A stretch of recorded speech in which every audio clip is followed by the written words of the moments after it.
अस्सलामुअलैकुम प्यारे दोस्तों। मैं अपने कमरे में मूवी देख रहा था कि इतने में मेरी भाभी दूध का गिलास लेकर आ गई। मैंने जैसे ही उनको देखा तो मैंने जल्दी से पूरे बदन पर चादर लपेट लिया, क्यों ना कि जो फिल्म देख रहा था वो नॉर्मल ना थी। तभी मेरी भाभी कहने लगी कि तुम इतना बड़ा काम भी करते हो, मुझे पता होता तो मैं तुम्हारे साथ ही अपनी ज़रूरियात पूरी कर ली। मैंने कहा कि भाभी, जब भी तुम्हारे दिल चाहे कर सकती हो। वैसे भी भाभी, अगर एक बात कहूँ तो मुझे लगता है कि भाई आपको ठीक तरह से सुकून नहीं दे पा रहे, जिसकी वजह से आप इधर इधर ही है, जो उससे मैं ही आपकी बेचैनी भी ख़त्म कर देता हूँ। इतने में वो कहने लगी कि अब तो मुझे तुम्हारे भाई के बाद मुझे सिर्फ तुम्हारा ही आसरा है, लेकिन तुम भी अपने भाई की तरह अपनी ज़रूरियात पूरी करके भाग जाना। मैंने कहा कि नहीं भाभी, मैं हमेशा आप लोगों के साथ ही रहूँगा, लेकिन आपको भी एक वादा करना होगा। उस दिन जब मैं आपके कमरे के पास आया था तो मैंने किसी की आवाज़ सुनी थी। आप किसी और के साथ थी, अपने कमरे में ही थी, लेकिन अब आपको ये सब कुछ करना पड़ेगा। तब भी वो कहने लगी कि अगर मुझे खाना घर पर ही मिल जाएगा तो मैं बाहर उसे क्यों तलाश करूंगी। लेकिन ये बात तुम भी अपने भाई को मत बताना कि वो एक अच्छे और शरीफ इंसान है। मैं नहीं चाहती कि उन पर इस बातों का कोई बुरा असर जाहिर हो। उतने में मेरे भाई की आवाज़ आई और मेरी भाभी मेरे कमरे से ही बाहर चली गई। अब मैं रिलैक्स होकर वही मूवी दोबारा देखने लगा, क्यों ना कि उसे देखकर मैं नए नए तरीके से तर रहा था, क्यों ना कि अब तो मुझे भाभी के पास भी जाना था। इसीलिए मैं चाहता हूँ कि मैं वहां जाकर जल्दी आऊं, ना हो जाऊं भाभी भी मुझसे भाई वाली शिकायत करना शुरू कर देंगे। इसी तरीके से मैंने स्टार्ट कर दिया और मैंने अपने दोस्त से कहकर एक दवाई भी मंगवा ली थी, जिससे ये सब करने में काफी मदद मिलती थी। अब मैंने फुल तैयारी कर ली थी। अब मुझे बस इसी दिन का इंतजार था जब मेरे घर वाले मेरे मामू के घर जाएंगे, क्यों ना कि मेरे मामू के और मेरी भाभी की आपस में बनती नहीं थी। उनके शुरू से ही कुरान झगड़े थे, इसीलिए घर वाले जब भी वहां जाते तो मेरी भाभी नहीं जाती थी, तो मुझे कहते थे कि घर पर भाभी अकेली से तुम यहीं रह जाओ जब तक मैं ऑफिस से वापस आ जाऊंगा। जब तक तुम घर से बाहर भी मुकद्दमात रखना और मेरे आने से पहले बिल्कुल भी यहाँ से न। मैं अपने बड़े भाई का से एहतराम करता था, क्योंकि वो बड़ा था और बाप की जगह भी था। इसीलिए मैं भाभी के साथ घर पर ही रह जाता था। इतने में अम्मी ने आवाज़ लगा ली, फराज बेटा जल्दी से नीचे आकर खाना खा लो। मैं जब नीचे गया तो सब कुछ खाने के टेबल पर मौजूद थे, लेकिन मेरी भाभी टेबल पर नजर नहीं आ रही थी। कमरे में पूछने लगा कि हमें भी कहाँ है, तो वो कहने लगी कि बेटा तुम्हारी भाभी अपने कमरे में ही है।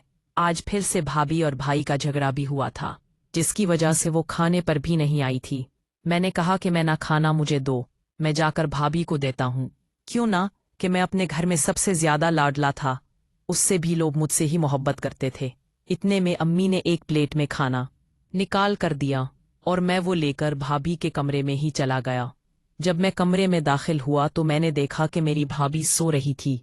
तभी वो खाना मैंने टेबल पर रखा और भाभी को उठाने लगा। मेरी आवाज़ सुनते ही भाभी फौरी से उठकर बैठ गई और सोचने लगी कि नाराज तो यहाँ कैसे आए हो। मैंने कहा कि भाभी मैं आपके लिए खाना लेकर आया हूँ, आप प्लीज़ जल्दी से खाना खा लो। तो उसने कहा कि नहीं, मैं खाना नहीं खाऊंगी, बल्कि कल मैं अपने ही ससुराल चली जाऊंगी। तुम्हारे भाई का ये रोज़ मुझसे बर्दाश्त नहीं होता। इन सब चीज़ों से अब तुम्हें तंग आ गई हो। तो मैं उससे कहने लगा कि भाभी अगर ये आप चाहे जाएंगे तो मैं अकेला हो जाऊंगा, प्लीज़ हम सबको छोड़कर मत जाओ। और वैसे भी अपने होना आपकी हर दरिया को परे के लिए थोड़ी सी। और मेरे कहने पर उसने खाना खाया। मैंने कहा कि भाभी जल्दी से मंद होकर बाहर आ जाओ। अब मैं उनके कमरे से बाहर निकलकर टेबल पर आकर सबके साथ ही बैठ गया। इतने में मेरी भाभी आ गई। सब लोग देखकर उसको हैरान हो गए और कहने लगे कि वो फराज तुम्हारे सामने तो जादू है, तुम किसी को भी 5 मिनट में अपना बना सकते हो। तब भी मेरा भाई कहने लगा कि आखिर ये भाई किसका है। तभी मैं उन दोनों से कहने लगा कि देखो, आपस में छोटी छोटी बातें चलती रहती हैं और भाई यार बनाया कर देते हैं। उसका गुस्सा शाम को आकर भाभी पर याद करते हैं तो ये गलत बात है। कभी इतने में अम्मी पहने थी कि भाई ये सब छोड़ो तुम लोग और कल मुझे अपने मामू के घर छोड़ के आना। कितने मेरे भाई कहने लगा कि मैं सुबह तो मुझे जल्दी वापस जाना है, क्योंकि एक हमारी ज़रूरी मीटिंग है और इस मीटिंग के मुतालिक सारा काम मुझे हैंडल करना है। कल तो मैं काफ़ी मसरूफ़ रहूँगा।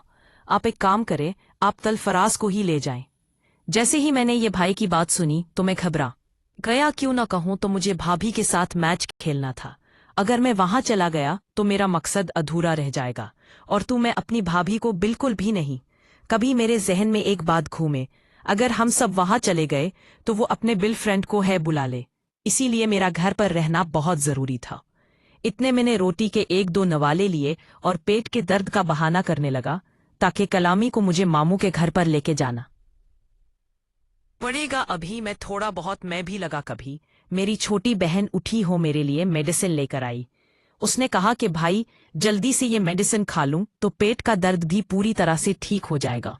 मैंने उसके कहने पर मेडिसिन तो खा लिए, लेकिन मैंने अपना नाक जारी रखा और उस पर मैं अपने कमरे में ही चला गया।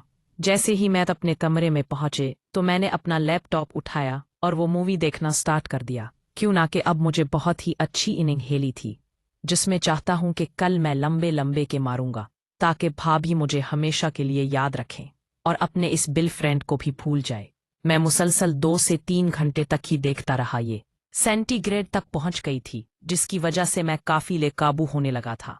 तभी मैं फौरी से उठा हो ऐसे का रिमोट लेकर ऐसी को मैंने फोन खोल दिया ताकि कमरा भी ठंडा हो जाए और मेरा बदन भी ठंडा हो जाए। अभी बस मैं सोने ही वाला था कि अचानक मेरी भाभी आ गई। उसके हाथ में दूध का गिलास भी था। ये देखकर मैं उसे कहने लगा कि वो भाभी क्या बात है, आज तो आप मेरे लिए दूध लेकर आए हैं। इतने में वो बोली कि हाँ, कल तुम्हें एक बहुत बड़ी जंग लड़नी है और मैं नहीं चाहती कि तुम उसमें फेल हो जाऊं। कभी वो कहने लगी कि विरासत में दिल हेलो का फर्क पड़ेगा और तुम्हारा पल का मैच भी अच्छे से गुजर जाएगा। तब भी मैं उससे कहने लगा कि भाई वाह, क्या बात से आपका बहुत ही ज्यादा तजर्बा है कि भाभी इससे पहले ये सब आपने इस पर ट्राई किया है। तो वो कहने लगे कि जाहिर है आपने शादीशुदा हो, इन सब चीजों का तो मुझे नहीं पता होगा। तो इस कहानी